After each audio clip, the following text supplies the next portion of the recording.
Hello, welcome back to my channel, where today I'll be doing makeup inspired by Draculaura from Monster High. So I've been really drawn to quite dark makeup recently, like makeup that isn't really technically my style. So I thought today it'd be really fun to do makeup inspired by a Monster High doll. And I chose Draculaura for a few reasons. One, I really like the colour pink. Two, I have a really nice pink wig that I can use. And three, I just think she's really cute and her makeup is quite nice. We're not going to be doing the makeup exactly from the doll. We're just going to be taking inspiration from the style of her. But before I start rambling about anything, I'm going to get straight into the makeup. My first step is always primer. This is the NYX Liquid Poreless Putty Primer. I really hope I'm pronouncing Draculaura's name right. I've heard people say Draculaura and Draculaura, so I think maybe it's an accent thing. And I'm just going to call her Draculaura and we're going to stick with one name throughout this video. So I don't want to do the pink skin for this video, but obviously I still want it to read very much like Draculaura, so I'm going to go in quite heavily with a lot of blush. And I'm going to start out with a colour from my Bright Matte palette because this palette is very powdery, so it blends out very nicely and easily. I think I'm going to use this one mixed a little bit with this one to make it a little bit darker. Like this one is going to be a nice colour for Draculaura. And then I'm also going to use this palette a little bit just because one of the colours in here is a pink that's really shiny. I think this will really go well with this makeup look. I don't personally own any Monster High dolls, however my siblings both have quite a few Monster High dolls. And I love that all the characters have their own face molds, heights, weights and body shapes. I grew up in the 2000s, so all my dolls growing up were all fashion doll size, aka very tiny. And I do not think it helped me growing up, despite the fact that I'm not a girl, so I don't think it affected me quite as much as other people. But because of that, I'm very happy to see dolls having more diverse body shapes because it gives children a better display of really cool looking outfits on all different body types to show that all outfits can look great on everyone. Despite obviously social media existing and just distorting everyone's perception of beauty, this is like a nice positive part of what's developed over the last few years. I just feel like dolls should be a reflection of yourself, so if you can't find a doll that looks like you, then it's really disappointing and really isolating. So it's just nice they're doing it with these dolls. I know obviously their skin tones aren't necessarily real skin tones. The ones I see the most are blue and pink and green, so maybe they could have a little bit more skin tone variation, but I do think it's cute that they're all different colours, so it doesn't really matter which one you have. It can still be a reflection of you, because obviously anyone could be pink, anyone could be green, anyone could be blue. I just like the idea behind Monster High, and I'm glad they've extended the idea into the modern age and not just left them in this like fashion doll era. Now that the blush is all on, I do think it looks really cute. It's very pastel. I'm gonna go in with eyeshadow, and I don't think I want to do loads of eyeshadow for this. I think I just want to make it look a bit sharper, because if you look at the doll, she has quite sharp eyes, especially with the eyeliner over the top. She has a very big kind of circle around her eye that's not blended out at all. I don't think I want to do that because I think it's going to lean too much into my normal makeup. So I think what I'm going to do is I'm going to use an angled brush and just do very sharp lines on the inner corner and the outer corner just to make my eyes look a little bit more graphic. And for this, I'm going to use my Sample Beauty palette. I'm going to go in with these two pinks here. Slightly brighter one and then a slightly lighter one. Something I don't understand about Draculaura is her name. I think it's very cute, but if she's the daughter of Dracula, which I presume she is, if she's not, please correct me, then isn't her surname Dracula? So then she's Draculaura Dracula? That surely can't be right. Maybe I should just Google it. So according to Google, she has no last name. Her name is just Draculaura. So I guess it's like the Bram Stoker novel, but kind of flipped the other way around. Because in that, Dracula doesn't have a first name. He's just Count Dracula. I just think her name should be like Countess.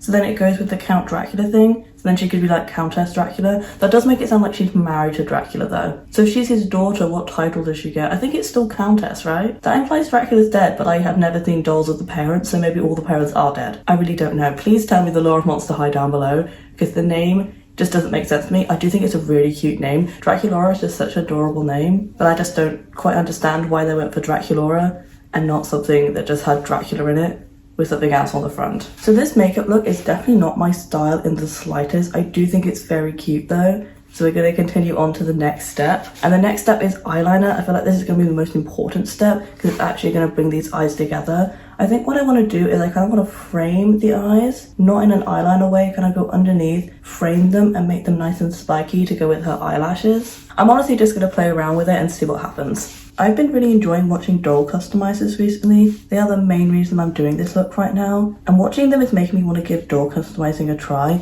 Even though I'm very much aware that it would only frustrate me, I would get so mad. I can't work with little tiny things. I don't even really know why. I feel like I just can't control my fingers well enough to do anything on a small scale. Plus, I'm already nervous about using my sewing machine when it's on a person scale. I cannot imagine sewing little teeny tiny clothes without putting my fingers through the sewing machine, which would obviously be very horrific, and I definitely do not want to do that in the slightest. However, the fun fashion they make for those dolls has really inspired me to start making proper fashion. There'll be a video very soon of what I've been doing sewing wise, but I really want to push myself into making clothes that actually look like clothing, because previously I only really sewed cosplay and I edited some clothing, but I never made like from scratch clothing that I was going to wear outside. So I think it started a very exciting project for me where I want to sew my entire wardrobe. We'll see how far that gets, but for now I'm very motivated to do it. I think this eyeliner looks really cute, but I'm worried the wig I'm going to wear is going to cover it. The wig has a fringe, but I'm pretty sure it's a micro fringe, so hopefully it will hit just about here and then won't hide any of it. But I do think it looks really cute and it goes really well with my hair currently, but I really wanted to put a wig on for this look just to complete the fantasy of it.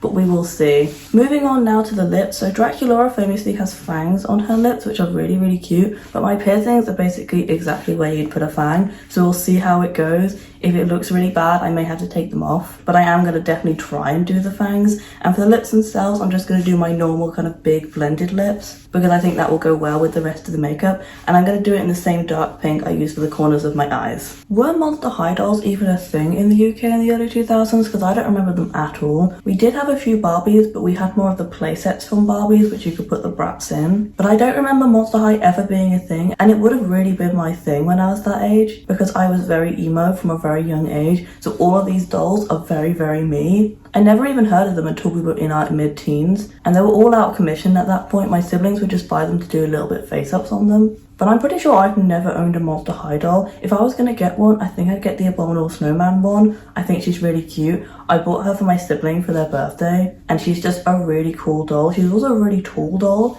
and I think she would just go really well with my Mikus because I have a lot of Miku figurines. So I think she would just fit into my room very well. As you can see, I've added more things to my face. I just felt like the teeth looked really white by themselves. So I've gone in with little doll highlights inspired by Juno Birch, which I haven't done in ages, and I always forget why I don't do it because I think it looks so cute. They look really adorable as little doll highlights. I also added her little heart on her cheek just to make it look a little bit more obvious that it's Draculaura. Only a few more steps to go. First up, we're going to put on some setting spray just to keep everything in place because I really am happy with this makeup look. And now I'm going to go away and put on my wig that I prepared earlier. I am so looking forward to you seeing this wig. I just think it looks so cute, and I think it's going to bring this look all together and really make it read as Draculaura. And this is the final look. I think it really does read like Draculaura despite not having pink skin. I just think it's such a cute, adorable look. It's definitely very different for me, but also kind of in my style at the same time, which I think is really exciting. I really hope you like the little bat wings I made. This is actually my Fluttershy wig, so it has little ears sewn into it. So I just pinned the little black wings to those ears, and I think it really does have a really nice effect. Obviously you can see the ears ever so slightly, but we're just going to ignore it for this video. I think I actually do want to have a Draculaura cosplay.